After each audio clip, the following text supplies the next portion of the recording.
Hello students, welcome to the channel study with Giri sisters. तो चलो हम लोग वृत्त का एरिया ऑफ सर्कल कर रहे थे, वृत्त का क्षेत्रफल चैप्टर 18, और चैप्टर 18 का क्वेश्चन नंबर 7 तक हमने कंप्लीट कर लिया था। हल करें। आज स्टार्ट करते हैं क्वेश्चन नंबर 8 से। तो देखते हैं सबसे पहले क्वेश्चन क्या कह रहा है। क्वेश्चन नंबर 8 इस तरीके से लिखा हुआ है। पायोनियर एथलेटिक क्लब में आयताकार मैदान के बीच एक वृत्ताकार जलाशय पॉन्ड बनाया। ठीक है, ये कैसा है? ये सर्कुलर पॉन्ड बनाया जिसके अर्धव्यास मतलब रेडियस दिया हुआ है 14 मीटर, एंड दिस रेक्टेंगुलर जो फील्ड है उसका लेंथ, लंबाई और चौड़ाई, लेंथ एंड ब्रेथ दिया हुआ है 60 एंड 42 मीटर। तो जलाशय को छोड़कर, मतलब ये जो पार्ट है, पार्ट ऑफ द पॉन्ड, मतलब ये पूरा पॉन्ड को अगर छोड़ दिया जाए तो जो बाकी है रिमेनिंग एरिया है, शेष भाग में घास लगाया गया। 75 रुपये प्रति 75 रुपीज़ पर स्क्वायर मीटर की दर से कितना खर्च होगा हमें ज्ञात करना है। मतलब 1 मीटर में कितना खर्च हुआ है 75 मीटर, तो ये पूरे में कितना खर्चा होगा। तो एक्चुअली क्या 1 मीटर में 75 रुपीज़ का खर्च हो रहा है, तो एक्चुअली ये पूछ रहा है कि पूरे एरिया में जो लगाया जा रहा है घास उसमें कितना खर्चा होगा। तो इसका मतलब हमें क्या निकालना है कि एरिया ऑफ द रेक्टेंगल। ठीक है, रेक्टेंगुलर शेप फील्ड, इस फील्ड का हमें एरिया निकालना है। बट ये जो पॉन्ड है इसमें तो घास नहीं लगा रहे हम, तो इस पॉन्ड को यहाँ से हमें हटाना पड़ेगा। हटा तो सकते नहीं है, इस एरिया को हमें माइनस कर देना है क्योंकि यहाँ साइड में हमें ग्रास को लगाना है। तो हमें क्या करना है, पहले तो इसका एरिया निकालना है, फिर बड़े वाले जो ये रेक्टेंगल फील्ड है इसका एरिया निकालना है, और इस बड़े वाले एरिया में से इसको माइनस कर देंगे तो ये वाला पार्ट आ जाएगा। ठीक है, एक बार और इसको समझते हैं। ठीक है, at the centre of the rectangular field of the athletic club, ठीक है, देयर इज अ पॉन्ड। ये क्या है? एक पॉन्ड है which has the radius 14 metre. 14 metre एक रेडियस हमने यहाँ ले लिया। ठीक है, and length and the breadth of the rectangular field is given 60 एंड 42 metre respectively. Okay, then let us we have to calculate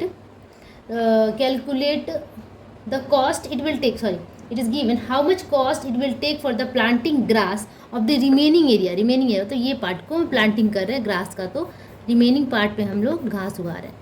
ठीक है, पॉन्ड में तो उगा नहीं सकते, तो इसका रिमेनिंग एरिया में कितना खर्च पड़ रहा है कि एक वर्ग मीटर में 75 पर स्क्वायर मीटर, मतलब कि 75 रुपीज़ पर है 1 स्क्वायर मीटर में। ये 1 स्क्वायर एरिया जो अगर ले रहे हैं तो 75 मीटर का हमें खर्चा पड़ रहा है, तो वो पूरे में कितना का खर्चा पड़ेगा। ठीक है, तो हमें बेसिकली हमें क्या निकालना है, एरिया निकालना है, area of the field and area of the circle. जैसे मैंने समझा दिया आप लोगों को, पूरा का पहले एरिया निकालेंगे और इसका निकालेंगे, इसको माइनस कर देंगे तो ये वाला पार्ट हमें मिल जाएगा। ठीक है, तो चलो इसे बनाते हैं। ओके, तो रेडियस ऑफ द सर्कुलर पुल है या पॉन्ड है, मुझे थोड़ा सा कन्फ्यूजन हो जा रहा है। जलाशय को तो पॉन्ड ही कहा जाता है। ठीक है, तो पहले इसका क्या दिया हुआ है, रेडियस दिया हुआ है, रेडियस ऑफ सर्कुलर पॉन्ड। ठीक है, कितना दिया हुआ है ये 14 मीटर। ठीक है, तो अब इसका हम एरिया निकालेंगे। Area of the circular pond equals how much, pi are square. Pi r का वैल्यू कितना है 14 मल्टीप्लाई 40, पाई मैं 22/7 ही डायरेक्टली लिख देती हूँ, 22/7। 7 से इसको कट करेंगे, 7 2 और 22 2 44, और 44 4 कितना हो जाता है, 44 4 616 आई थिंक आएगा। ठीक है, हाँ 616 स्क्वायर मीटर, इतना हमें क्या मिल गया, एरिया ऑफ द पॉन्ड। ठीक है, अब क्या दिया हुआ है कि area of the rectangular field भी हम निकाल सकते हैं, लेंथ एंड ब्रेथ दिया हुआ है, तो चलो निकालते हैं। एरिया ऑफ, बहुत ईजी क्वेश्चन है, rectangular field, area of the rectangular field कितना है, length into breadth. Length is given here 60, breadth is 42, let us multiply 6 2 इतना आएगा 2520 स्क्वायर मीटर। ठीक है, तो एरिया ऑफ द फील्ड भी हमने निकाल लिया। अब हमें क्या निकालना है कि area of the rectangular field without area of the rectangular field without this pond. ठीक है, क्या लिखेंगे कि एरिया मतलब कि जलाशय को छोड़कर क्या कह सकते हैं, आयताकार ज़मीन का क्षेत्रफल, इस तरीके से लिखेंगे, जलाशय को छोड़कर आयताकार ज़मीन का क्षेत्रफल, और इंग्लिश में area of the rectangular field without लिख सकते हैं, विदाउट पॉन्ड। कितना हो जाएगा, अब टोटल का हमें एरिया पता है और इसका भी एरिया पता है, तो इसमें से इसको माइनस कर देंगे, 2520 माइनस 616 स्क्वायर मीटर। ठीक है, माइनस करते हैं 2520 ये 5 है, ठीक है, -616 करेंगे तो 164 तो 1904 स्क्वायर मीटर आएगा, ठीक है, इतना हो गया। अब दिया क्या हुआ है कि 1 मीटर पे कितना का खर्चा हो रहा है, 1 स्क्वायर मीटर पे कितना का खर्चा हो रहा है, 75 रुपीज़ का, ठीक है।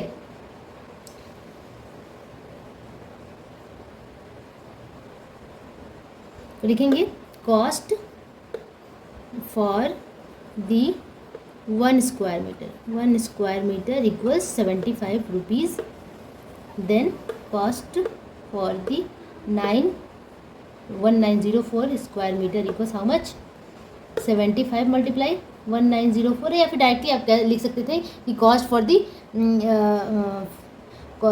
Area of rectangular field without point is equals to this much, ऐसे भी लिख सकते थे। अब इसको मल्टीप्लाई कर देंगे, 75 मल्टीप्लाई इतना तो आ जाएगा आपका 142800 मैंने करके रखा था, ठीक है। तो आप इतना क्या हो गया, इतना ये रुपीज़ में आ गया, ठीक है। तो यही आपका हो गया आंसर। अगर मेरे मल्टीप्लिकेशन में कोई दिक्कत होगी, मेन भी गलत भी हो सकता है, तो आप एक बार खुद से कर लीजिएगा। ये सारी चीज़ जो कैलकुलेशन का पार्ट है आप खुद करें तो ज़्यादा बेहतर है, ठीक है। तो क्वेश्चन नंबर 8 हमने कंप्लीट कर लिया। Let's move to the next question. Okay, तो नेक्स्ट 9 नंबर क्वेश्चन देखते हैं। लिखा हुआ है ईटल गाछा फ्रेंड्स एसोसिएशन क्लब में वृत्ताकार पार्क सर्कुलर पार्क है, जिसके बाहर की परिधि के बराबर 7 मीटर चौड़ा रास्ता है। वृत्ताकार पार्क की परिधि 352 मीटर हो तो रास्ते का क्षेत्रफल ज्ञात करें। प्रति वर्ग मीटर 20 की दर से रास्ते को पक्का करने में कितना खर्च होगा, ये हमें ज्ञात करना है। तो इससे तो पहले हम फिगर से समझते हैं, क्योंकि बिना फिगर के ये समझ में नहीं आएगा।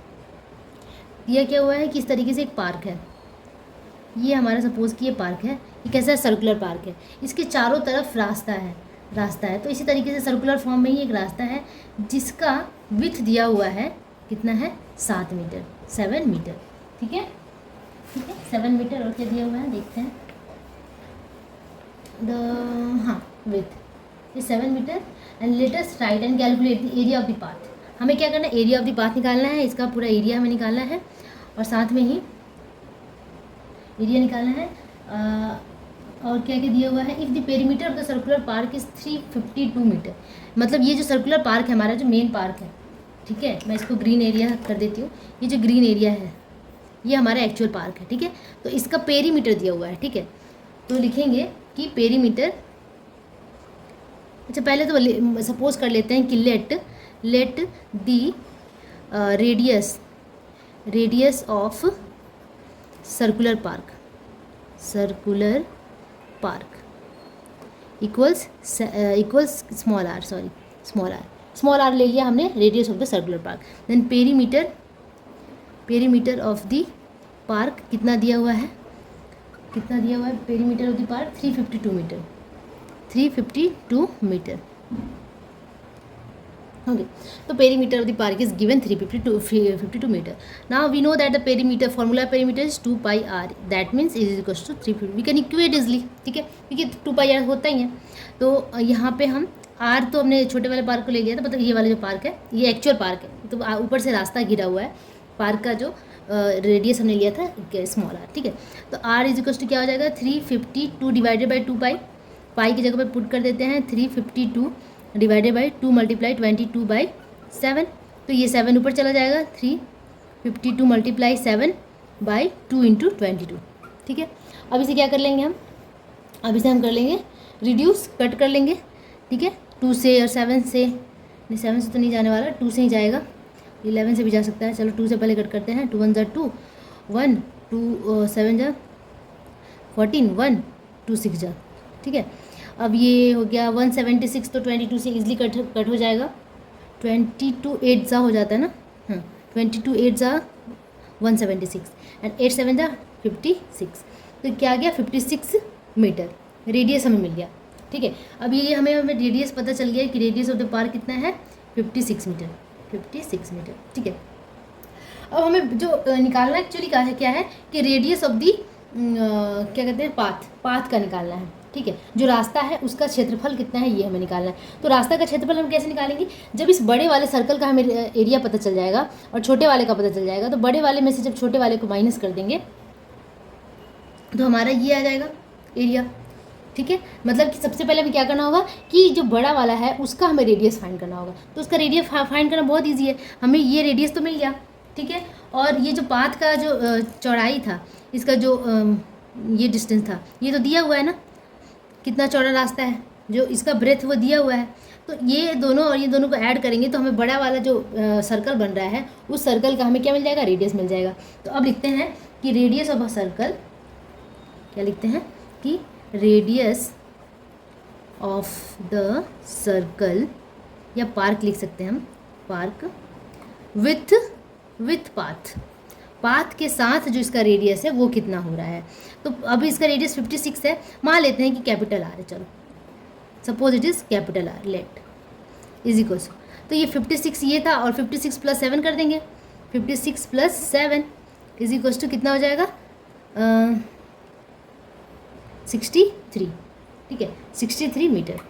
तो रेडियस ऑफ द जो बड़ा वाला जो सर्कल बन रहा है, ठीक है, उसका हमें रेडियस मिल गया, radius of the park with path के साथ जो रेडियस है वो हमें मिल गया 63 मीटर, ठीक है। अब हम क्या करेंगे, अलग अलग से दोनों का एरिया निकालेंगे, ठीक है। तो अलग अलग से निकालें या फिर इस तरीके से भी कर सकते हैं कि बड़ा वाला एरिया माइनस छोटा वाला area is equal to this area, we have to find this area only, ठीक है। तो पहले बड़े वाले में से छोटे वाले एरिया को माइनस कर देते हैं। तो डायरेक्टली इसको इस तरीके से लिख सकते हैं कि एरिया ऑफ दी पाथ, एक लाइन में हो जाएगा तो वो बहुत टाइम टेकिंग हो जाएगा।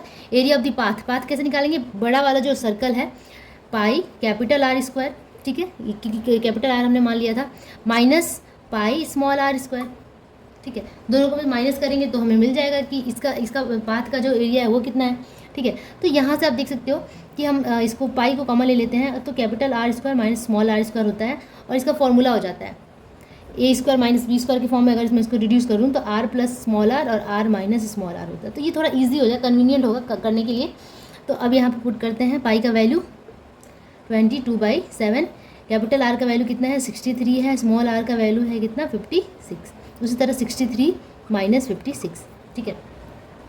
अब इसे करते हैं सॉल्व, तो 63 + 56 कितना हो जाएगा 119 आई थिंक, ठीक है। तो 22/7 मल्टीप्लाई 119 मल्टीप्लाई, इसको माइनस करते हैं तो 63 - 56 हो जाएगा ये 7 से 7 रिड्यूस हो गया और 22 × 100 ये 19 करके आप देख लीजिएगा, ठीक है। ये मेरा आया था 2618 square metre.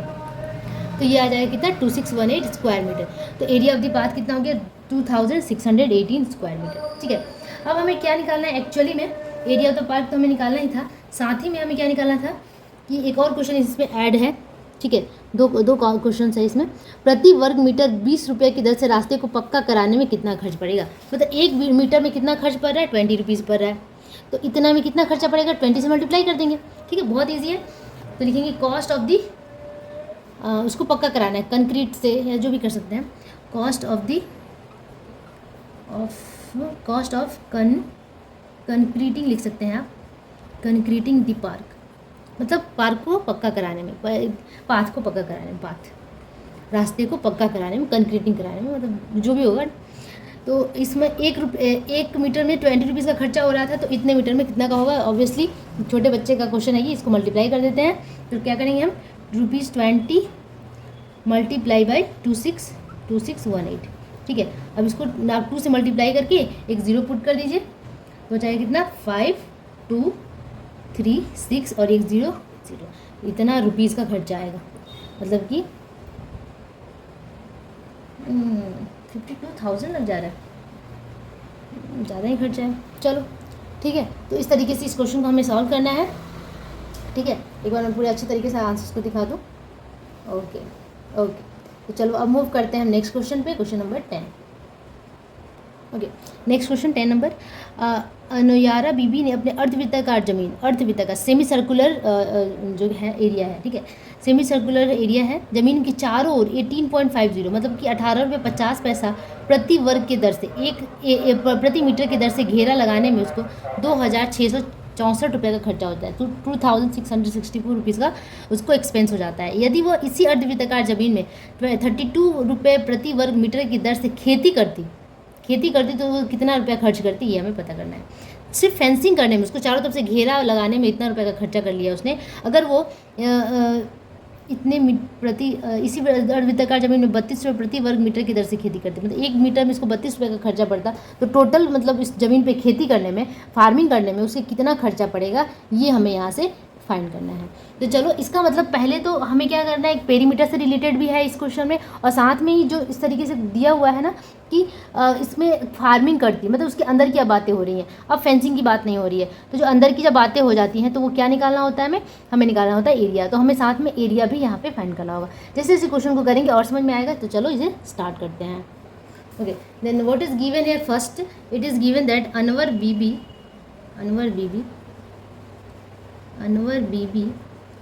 had spent, how much had spent rupees 2664 at the rate rupees 18.50 per meter to fencing for the fencing में चारों तरफ से घिराव करने में उसने इतना रुपये का खर्चा कर दिया। ठीक है, ये खर्चा का जो रेट है वो भी दिया हुआ है कि 1 मीटर पे उसने इतना का खर्चा किया है, तो टोटल इतना मीटर इतना रुपीज़ का उसका खर्चा हुआ है। ठीक है, तो इस तरीके के क्वेश्चन हम पहले भी सॉल्व कर चुके थे क्वेश्चन नंबर 8 में, वैसा ही क्वेश्चन है। तो इसमें एक्चुअली क्या है कि ये हमारा एक क्या है, सेमी सर्कुलर लैंड है, suppose this is the centre. ठीक है, तो इसको मैं चारों तरफ से उसने क्या किया, फेंसिंग लगाना है उसे। तो फेंसिंग लगाने में जो खर्च है वो हमारा दिया हुआ है। ठीक है, खर्च दिया हुआ है। तो 1 मीटर में उसको कितना खर्च पड़ रहा है ये हमें पता है कि 1 मीटर में उसको कितना खर्च हो रहा है। 1 मीटर में उसको खर्च हो रहा है 18 रुपीज़ का, 18.50 का। तो सॉरी, इसमें खर्च ही 2 बार दे दिया हुआ है ना, सॉरी मैं फिर से लिखती हूँ। 18.50 रुपीज़ खर्च हो रहा है कितने में, 1 मीटर में। हमें मीटर निकालना है एक्चुअली में, हमें क्या निकालना है, इसका कितना मीटर का है ये टोटल, ये निकालना है। तो 1 रुपये में उसको कितना खर्च होगा, 1 बाई समथिंग, यही 18.50। उसी तरीके से इतने रुपीज़ में कितना खर्चा होगा, इतने रुपीज़ में कितना मीटर चाहिए। ठीक है, इतने रुपीज़ का खर्चा हो रहा है तो कितना मीटर लगेगा, 1 मल्टीप्लाई बाई 2664 डिवाइडेड बाई 18.50। तो मैंने बेसिकली ये करना है, हमें क्या, हमें डिवाइड कर देना है। ठीक है, इतना करने की ज़रूरत नहीं है, ये यूनिटरी मेथड है, इसको यूज़ करने की ज़रूरत नहीं है, लेकिन क्वेश्चन को समझने के लिए बड़ा ही ईजी होता है। ठीक है, आप ध्यान से सुनिए कि अगर 1 मीटर पे, 1 मीटर, एक छोटा सा मीटर ले लेते हैं, 1 मीटर पे उसका 18 रुपीज़ का खर्चा हो रहा है, तो टोटल खर्चा अगर हमारे पास होगा तो मीटर नहीं निकालेंगे, सिंपली डिवाइड कर देंगे। तो आप इस तरीके से भी समझ सकते हैं कि हमें यहाँ पे क्या करना है, डिवाइड कर देना है। दूसरी भाषा में अगर मैं समझाने जाऊँ कि एक पेन है उसका जो प्राइस है वो 5 रुपीज़ है। ठीक है, अगर आपके पास टोटल 20 रुपीज़ होंगे तो आप इसमें से कितने पेन्स खरीद सकते हैं। तो आप सिंपली क्या करेंगे, आप सिंपली इसको भाग दे देंगे, डिवाइड कर देंगे, तो डिवाइडेड बाई 5 कर देंगे, तो टोटल 4 पेन हम खरीद सकते हैं। ठीक है, तो आप ये खुद ही आप एक बार दिमाग में मंथन करके देखिए, चिंतन करके देखिए किस तरीके के क्वेश्चंस को कैसे डील करते हैं। ठीक है, तो हमें यहाँ पे भी सेम वही करना है। यहाँ पे हमारा पैसा दिया हुआ है और पर रेट दिया हुआ है, मतलब कि 1 रुपये, जैसे मैंने यहाँ बोला था ना 1 पेन, मतलब कि 5 रुपीज़ पर पेन यहाँ पे है कि 1 पेन का मूल्य कितना है, 5 रुपये। उसी तरीके से 1 मीटर में कितना पैसा लग रहा है, इतना लग रहा है, तो इतना पैसे में कितना मीटर लगेगा उसे हमें क्या करना होता है, डिवाइड करना होता है। तो इसे सिंपली हमें डिवाइड करना होगा। तो जो डिवाइड करके लाएंगे वो ये पूरा फेंस हमारा आ जाएगा, पूरा फेंस आ जाएगा। इसका मतलब हमारा पेरीमीटर आ गया। तो हम क्या लिखेंगे कि perimeter of semi circular land equals how much, 2664 divided by 18.50। ठीक है, अब इसको कट कर लेंगे तो आ जाएगा आपका कुछ 144 मीटर। ठीक है, इतना टाइम नहीं है कि मैं पूरा कट करके दिखाऊँ, आप कर सकते हैं। ठीक है, तो इतना मीटर आ गया। अब ये जो आया क्या आ गया, पेरीमीटर आ गया हमारे पास। ठीक है, तो ये नहीं कि इसका पेरीमीटर का फॉर्मूला 2πr होता है, नहीं, बिल्कुल भी नहीं। चलो इसको लिखते हैं। मान लेते हैं कि let the radius of land is equal to r। मान लिया कि ये जो रेडियस है वो r है। तो आप देख सकते हैं कि ये सेंटर है और ये क्या है, सर्कमफेरेंस है, तो इसको रेडियस कहते हैं। इधर एक और रेडियस मिल गया तो यहाँ भी r। तो इसका फॉर्मूला क्या हो जाता है, ठीक है, इसके जो पेरीमीटर का फॉर्मूला क्या हो जाता है, पेरीमीटर ऑफ सेमी सर्कुलर होगा, सेमी सर्कुलर लैंड इक्वल्स कितना आ गया, 144 मीटर है। इसे लिख लेते हैं। अब इसका फॉर्मूला हमें लगाना होगा। तो इसका 2πr बिल्कुल भी नहीं होगा। हमें पता है कि टोटल सर्कल का कितना होता है, 2πr होता है, 2πr होता है। लेकिन हाफ सर्कल है, आधा सर्कल है, जिसको 2 से डिवाइड कर देंगे तो जो सर्कुलर पार्ट है वो आ गया। ये वाला पार्ट तो हमें मिल गया, ठीक है, ये वाला पार्ट मिल गया। लेकिन अब इस पार्ट के लिए क्या करें, ये तो स्ट्रेट है ना बिल्कुल, ये तो सर्कुलर पार्ट है ही नहीं, तो ये क्या है, एक तो ये r है और ये एक और r है, तो r प्लस r हो गया 2r, तो ये कितना हो गया 2r, ठीक है। तो ये 2 से 2 कैंसिल हो जाएगा, ठीक है, कैंसिल हो गया। और क्या बचा हमारा, पाई आर प्लस 2r। तो फॉर्मूला क्या होता है, perimeter of this semi circular land pi are plus 2r, ठीक है। यहाँ लिखेंगे, मैं इधर कर दूँ और अच्छे से दिखाई दे, pi are plus 2r, pi are plus 2r equals 144। अब मैं यहाँ से r कॉमन ले सकती हूँ, r कॉमन ले लिया, पाई प्लस 2 इक्वल्स 144, ठीक है। देन पाई की जगह पे पुट कर देंगे 22/7 प्लस 2 इज इक्वल्स टू 144, ठीक है। अब यहाँ से इसको ऐड कर लेते हैं, तो ये हो जाएगा कितना, r और 7 2 14, 14 plus 22 that is 36, 36/7 multiply by 36/7 is equals to 144, ठीक है। मैं इधर करती हूँ, तो r हमें निकाला है, क्रॉस मल्टीप्लाई कर, इसके नीचे 1 बचा है, 7 से ये मल्टीप्लाई हो जाएगा, r इक्वल्स कितना हो जाएगा 144 मल्टीप्लाई बाई 7 डिवाइडेड बाई 36, क्योंकि r इंटू 36 था ना, तो नीचे 36 आ जाएगा। अब 36 से 144 कट जाएगा ना, हाँ ये तो कटेगा ही, 36 से ये कट जाएगा, 4 टाइम्स में ये कट जाएगा, 36 4 ज़ा 144 और 7 4 ज़ा 28, तो हमें रेडियस कितना मिल गया 28 मीटर हो गया, ठीक है। अब एक्चुअली पूछ रहा है कि अगर इसने इसके अंदर फार्मिंग की होती तो कितना खर्चा होता, ठीक है, जिसमें 1 वर्ग मीटर फार्मिंग का, 1 स्क्वायर मीटर फार्मिंग का जो कॉस्ट है वो भी दे दिया हुआ है, ठीक है। तो एक्चुअली में हमें क्या निकालना है, एरिया निकालना है, ठीक है। जब भी उसके अंदर की बात हो तो हमें एरिया निकालना है, तो अब ये निकाल लेते हैं एरिया, ठीक है, एरिया ऑफ द लैंड लिखती हूँ मैं डायरेक्टली, क्योंकि उतना टाइम नहीं है। Land is equals to pi are square, तो पाई का value 22/7, sorry pi are square तो होगा ही नहीं, पाई स्क्वायर बाई 2 होगा, क्योंकि ये सेमी सर्कल है, पाई आर स्क्वायर बाई 2 22/7, ठीक है, मल्टीप्लाई बाई 1/2 भी मैं लिख सकती हूँ, पाई आर बाई 2 है तो, ठीक है, 1/2 हम लिख सकते हैं, multiply 1/2 multiply R square, R की जगह पे क्या है 28, और 28 मल्टीप्लाई 28। तो इस तरीके से इसको रिड्यूस कर लें, तो रिड्यूस करने के बाद आ जाएगा आपका 1232 स्क्वायर मीटर, ठीक है। तो ये आ गया एरिया। अब यहाँ पे दिया हुआ है कि एक्सपेंस 1 वर्ग मीटर पे 1 स्क्वायर मीटर का जो एक्सपेंस है वो 32 रुपीज़ का है, ठीक है। तो expense of the total farming हमें निकालना है, जो अब हमारे पास एरिया भी मिल चुका है। तो 1 स्क्वायर मीटर का खर्च कितना है 32 रुपीज़ है, तो इतने स्क्वायर मीटर का कितना होगा मल्टीप्लाई कर देना है। तो हम लिखेंगे डायरेक्टली कि एक्सपेंस खर्च, expense on farming, expense on farming, farming का एक्सपेंस कितना हो जाएगा 1232 मल्टीप्लाई बाई 32 ही था ना, 32 रुपीज़, 32, ठीक है। इसको मल्टीप्लाई करने के बाद आ जाएगा 39429, 39424 रुपीज़, ठीक है। अगर मेरा आंसर मैच नहीं किया तो बिल्कुल घबराइएगा मत, आप खुद से सही कर लीजिएगा, अगर कुछ बीच में अगर कुछ गड़बड़ हो भी जाए, कैलकुलेशन प्रॉब्लम हो सकती है, ठीक है, क्योंकि हमारे पास इतना टाइम नहीं होता है। तो आप क्योंकि वीडियो बहुत ज़्यादा लंबा हो जाएगा, अगर मैं एक एक चीज़ एक एक बारीकी से मल्टीप्लिकेशन डिवीज़न सारा चीज़ें करने लगूँ तो बहुत ज़्यादा बड़ा हो जाता है और फिर दिक्कत होती है। तो इस तरीके से हमने ये क्वेश्चन को कंप्लीट कर लिया। आप मेक श्योर आप आंसर्स को मैच कर लीजिए, ठीक है। तो इस तरीके से हमें निकालना था, बहुत इजी क्वेश्चन है, क्वेश्चन टफ नहीं है, अगर तोड़ तोड़ के क्वेश्चन को समझा जाए तो इजीली समझ में आ जाएगा। एक बच्चा लिख रहा था कि मुझे समझ में नहीं आ रहा है, तो मैं आपसे रिक्वेस्ट करती हूँ कि आप वीडियोस को 1 या 2 बार देखिए, स्लो करके देखिए, मैं बहुत थोड़ा सा फास्ट बोलती भी हूँ और थोड़ा मैं फास्ट कर भी देती हूँ कभी कभी, तो आप इसको थोड़ा आराम से देखिए, दिमाग को शांत करके, तो आपको समझ में आएगा। ऐसा कुछ भी नहीं है जो समझ में ना आए, बहुत ईजी है, ठीक है। तो अब नेक्स्ट वीडियो में आगे के क्वेश्चंस को सॉल्व करेंगे, तब तक के लिए stay tune with the study with your sisters, bye bye.